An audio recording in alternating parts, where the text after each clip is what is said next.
So I think that companies in many industries, particularly those that are involved in technology, obviously consider universities specifically into their planning. Many of them have research organizations themselves. They focus on providing early access to the companies to understand what their research agendas might be.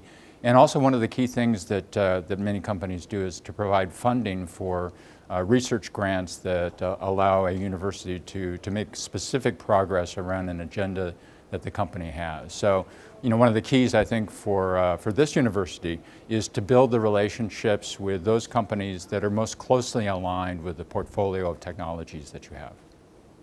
So this thought around being ready for commercialization, I think really has two factors involved in there. And one is very, very early, which is before you start a research program, is to identify what the potential commercialization opportunities might be and who your customers might be, who the companies might be that would be able to assist you into that process.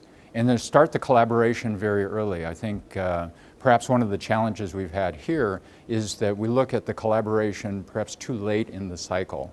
And that makes it very difficult.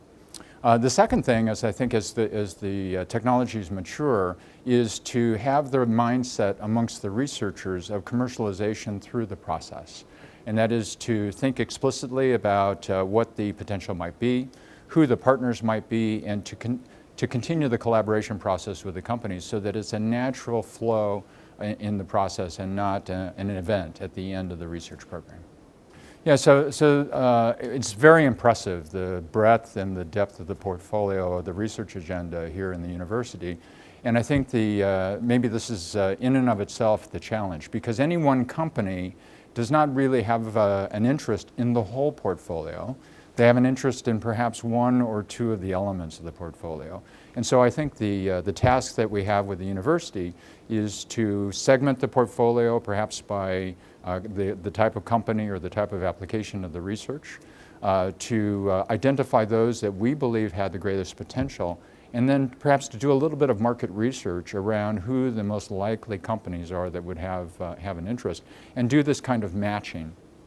In the commercial world, we think about this as product marketing, and I think there's a lot to be learned from that kind of process used in enterprise, and to apply that to the university's portfolio.